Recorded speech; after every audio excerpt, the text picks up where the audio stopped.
et aujourd'hui je vais vous présenter en fait mon éditeur de livres, là où avec la personne avec qui je travaille, qui est Blurb. En fait, certaines personnes vont sûrement le connaître, et voilà, le résultat, ça donne des super petits bouquins comme ça, avec des photos vraiment de très bonne qualité. Vous voyez, hop, avec bien cartonné, bien fini, vraiment, vous voyez, la finition est vraiment très très bien. Je suis assez content du truc, alors je voulais vous le présenter. Alors j'ai pas du tout été mandaté par eux ou quoi qu'est-ce, ils savent pas, mais c'est moi qui voulais répondre à cette question qu'on me pose souvent, c'est avec quoi crées-tu un livre pour tes clients ou pour autre. Alors je travaille avec Blur parce qu'ils ont vraiment un panel de choses qui sont assez intéressantes. On peut créer carrément des magazines ou autre. D'ailleurs, on va passer sur leur petit logiciel, et vous voyez, il y a des modèles. On peut créer un livre à partir de zéro.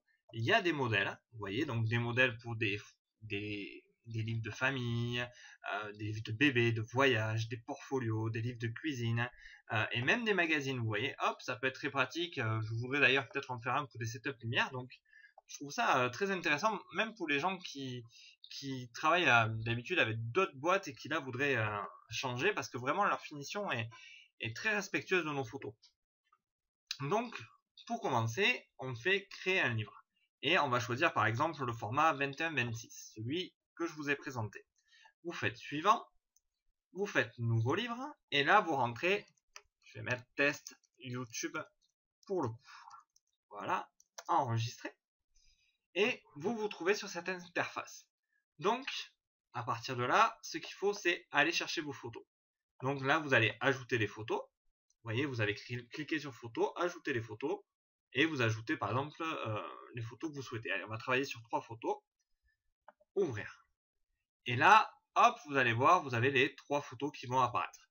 Soit vous cliquez sur création automatique, ou vous pouvez par vous-même, voilà, choisir les photos et vous les mettez comme vous voulez, où vous voulez. Alors moi, ce que je vous conseille, voilà, c'est de respecter un peu, vous avez vu là, les croix qui sont apparues, tac. Parce qu'en fait, à l'ouverture du livre, si vous voulez que les photos soient bien positionnées, en fait, que au niveau de la bordure là, en fait, quand vous ouvrez le livre, il y a assez d'espace entre ces deux parties là. Il faut vraiment essayer de respecter ce qu'ils vous disent. Là, on va prendre la deuxième, hop, on va la glisser, hop, pardon, on va la sélectionner, on va la glisser à côté. Voilà, et on va venir la positionner de manière à avoir les deux croix. Voilà, elle était par là, tac.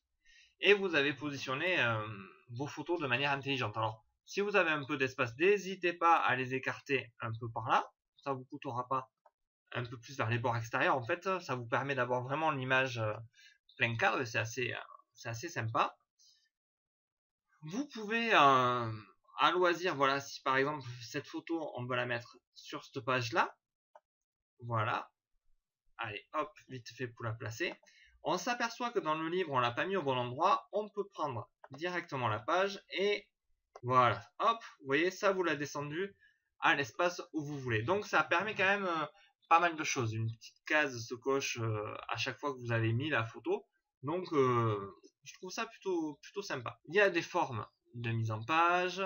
On peut importer des tas de choses, en fait, des photos ou des textes. C'est plutôt sympathique. Vous pouvez modifier l'arrière-plan si vous voulez ajouter quelque chose dans l'arrière-plan, c'est assez sympa. Et la couverture, si vous voulez y mettre une photo ou autre, ou un texte, vous pouvez toujours l'apporter. Je trouve ça relativement bien. Une fois qu'on a fait ça, on peut voilà, choisir le texte. Si vous voulez mettre du texte, on peut, voilà, on a une barre d'outils quand même qui est assez sympathique là.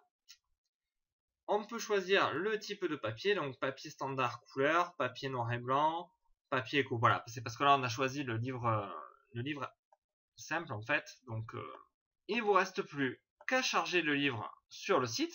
En cliquant sur charger, vous inscrire, faire le processus, et vous avez déjà fait le plus grand boulot, et vous n'avez plus qu'à payer et attendre d'en sortir le livre.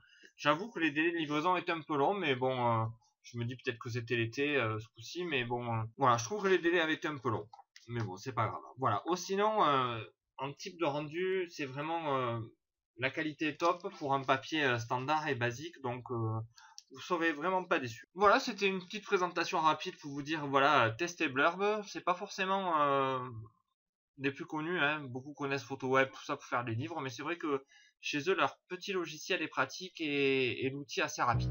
Donc voilà, j'espère que cette petite présentation rapide vous aura plu et je vous dis à bientôt. Merci, au revoir.